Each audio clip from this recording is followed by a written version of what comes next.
Christopher Alexander afirma: cada padrão descreve um problema no nosso ambiente e o cerne de sua solução, de tal forma que você possa usar essa solução mais de 1 milhão de vezes sem nunca fazê-lo da mesma maneira.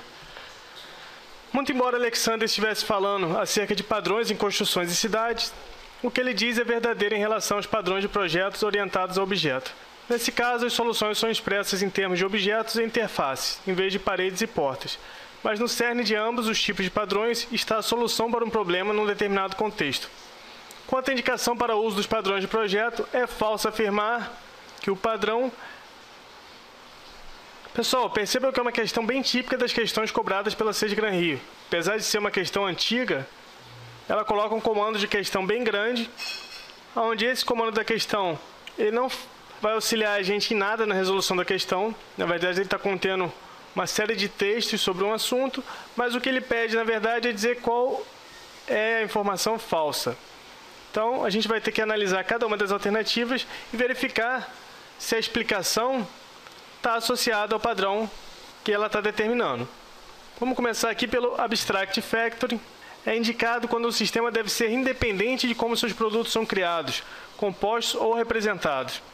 Um sistema deve ser configurado como um produto de uma família de múltiplos produtos. Percebam aqui, pessoal, produto de uma família. Lembra que o Abstract Factory está muito relacionado à família de produtos, à família de objetos. Uma família de objetos produto for projetada para ser usada em conjunto. Você necessita garantir esta restrição. Garantir a restrição, ou seja, eu tenho mais de uma família de um produto e essas famílias elas não podem se misturar. Bem característico do padrão Abstract Factory. Você quer fornecer uma biblioteca de classes de produtos e quer revelar somente suas interfaces, não suas implementações. Exatamente, né, pessoal? Todas essas aqui são características do Abstract Factory. Então não tem nada de errado aqui no que a questão está apresentando. E a gente consegue determinar isso apenas pela associação das palavras-chave. Produto de família, garantir a restrição. Isso já é característica do padrão Abstract Factory. Vamos ver a próxima, então. Builder é indicado quando uma classe não pode antecipar a classe de objetos que deve criar.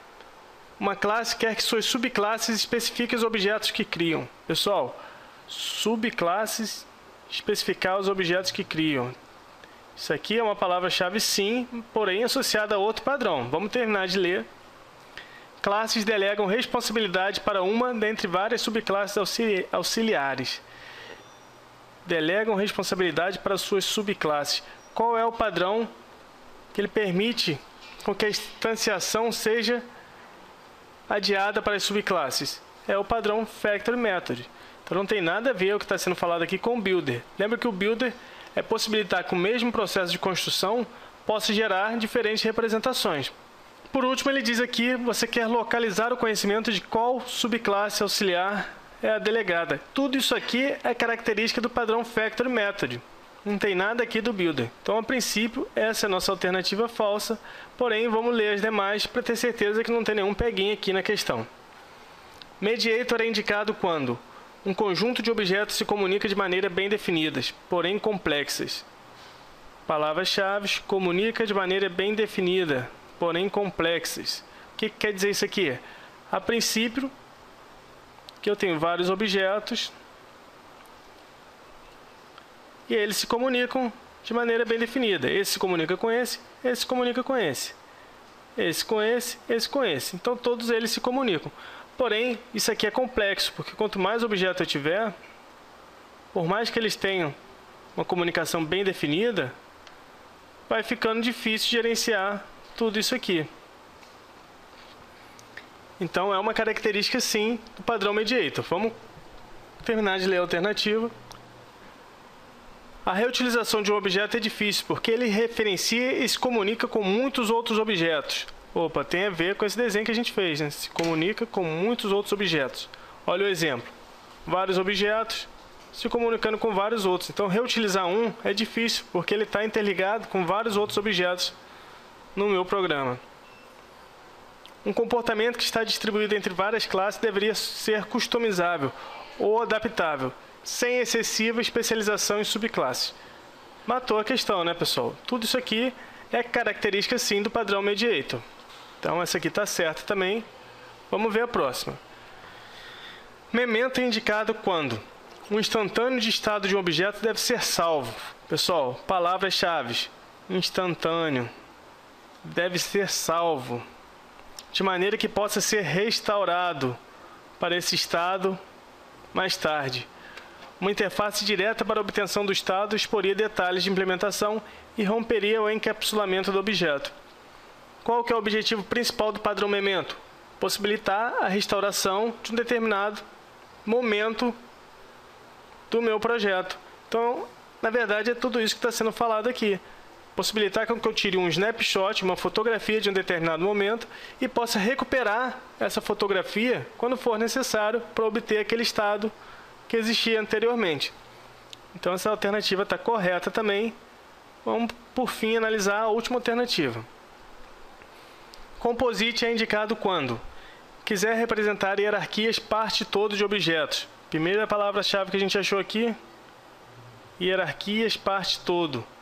Quiser que os clientes sejam capazes de ignorar as diferenças entre composições de objetos e objetos individuais. Composições e objetos individuais. Nesse caso, os clientes tratarão todos os objetos de maneira uniforme. Qual padrão é esse? Exatamente o padrão composite. Lembra lá do exemplo que a gente falou?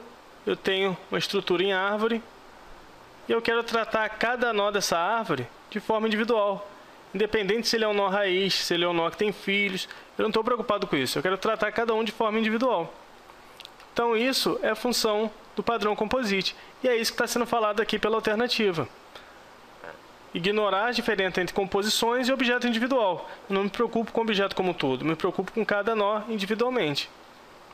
E tratar cada um de maneira uniforme. Então, exatamente, também está correta essa alternativa. A resposta, então, que a gente estava buscando nessa questão é o B, que ele está relacionado ao padrão Factory Method. Vamos para a próxima, então.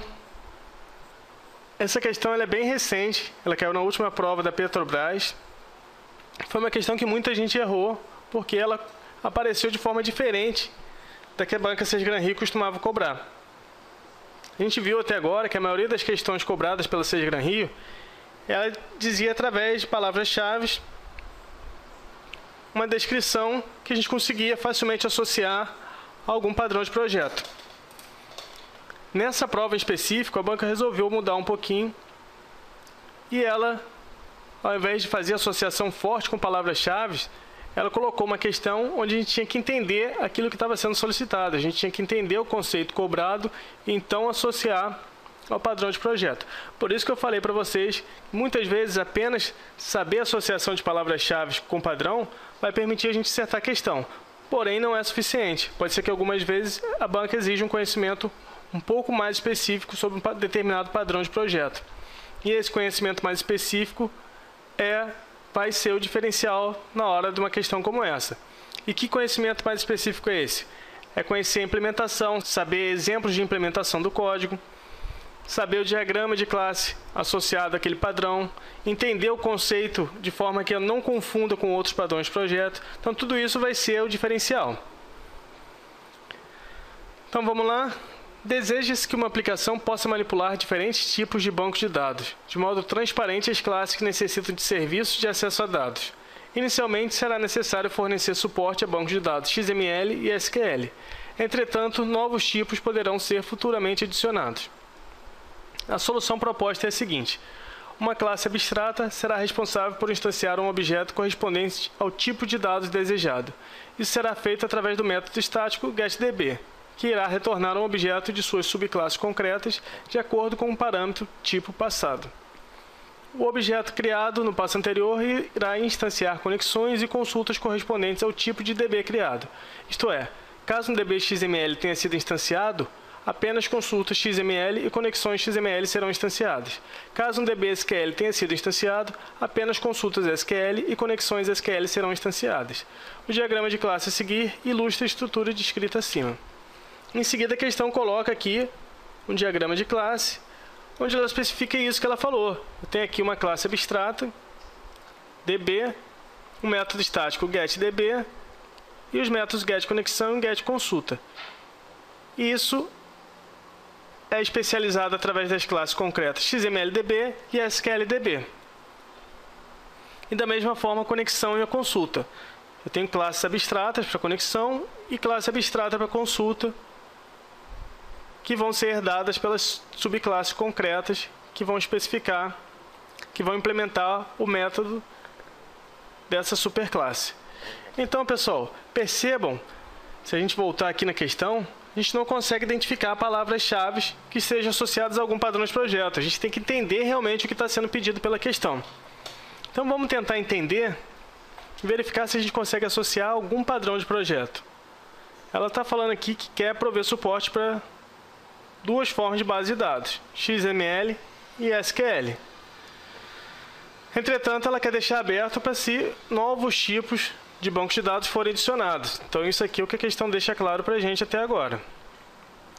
Aqui na solução proposta, ela diz que vai ter uma classe abstrata, que vai instanciar o objeto, e vai retornar uma de suas subclasses concretas, de acordo com o parâmetro passado. Pessoal, lembra que a gente viu qual é o padrão de projeto, que ele vai receber um tipo de parâmetro e vai, a partir dessa informação, especificar qual é a subclasse que vai tratar aquela informação. A gente viu isso sobre o Factory Method, porque eu deixei claro para vocês que o Factory Method ele vai definir qual é a subclasse que vai prover uma determinada informação baseado num parâmetro recebido pela classe. Então vamos continuar. Aqui ele diz o seguinte, na segunda proposta, que eu vou instanciar conexões e consultas correspondentes ao tipo de DB criado. Vou explicar para vocês por que eu marquei isso aqui. Caso um DB XML tenha sido instanciado, apenas consultas XML e conexões XML. Caso seja um DB SQL, apenas consultas SQL e conexões SQL. Então, pessoal, a primeira alternativa, ela levou a gente a entender, depois que a gente entende o que está sendo falado, levou a gente a imaginar em algum padrão de factoring. Por quê? Pelo fato de deixar com que a subclasse concreta especifique qual é o método que vai ser acionado, de acordo com o tipo de parâmetro. Isso é uma característica dos padrões factories. Agora, no item 2, ele diz que os objetos que vão ser criados, eles vão ser específicos de uma família de objetos ou de outra família de objetos. Agora que eu usei o termo família, ficou claro para todo mundo de qual padrão que a gente está falando, né?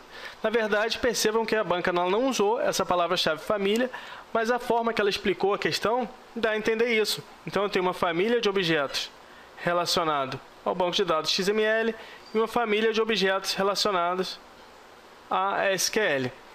E o que ele deixa claro aqui? Que elas não podem ser misturadas. Isso é uma das restrições principais quando a gente está utilizando o padrão Abstract Factoring. Então, sabendo dessas informações, a gente já consegue ver quais são as alternativas e ver se tem alguma que atenda isso que a gente viu até agora. Olhando as alternativas, a gente vê aqui que tem o padrão Abstract Factoring para a gente. Então, vamos deixar aqui uma interrogação. Vamos para a gente ter certeza se é essa mesmo.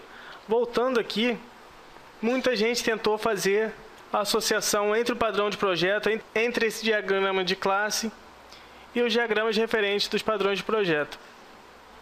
Isso induziu muita gente ao erro, porque aqui o objetivo da banca era fazer a gente entender o conteúdo, entender o conceito do que ela está falando. Não era tentar associar a palavra-chave, nem tentar associar a algum diagrama de classe já existente. Se a gente voltar aqui na questão, a gente vê que o adapter ele seria um padrão utilizado para poder integrar duas interfaces diferentes. E a questão não fala nada disso. Então eu não conseguiria encaixar o adapter aqui, porque ele não fala de possibilitar criar um objeto que vai prover integração entre dois objetos diferentes. Isso não é falado pela questão. O composite também não, porque não tem falando nada aqui de permitir tratamento de objetos individuais de maneira uniforme. Ele não fala nada sobre isso. Então também não poderia ser o composite. Chain of Responsibility seria dar a opção de mais de um destinatário poder tratar aquela informação. Então não tem nada falando também sobre isso. O padrão que podia deixar a gente em dúvida seria aqui o Builder. Por quê? Porque da forma que está descrita a questão, pode achar que está falando que vai criar novos objetos através de um único meio de construção. E não é isso, pessoal. Tomem cuidado, não inventem informação que não existe.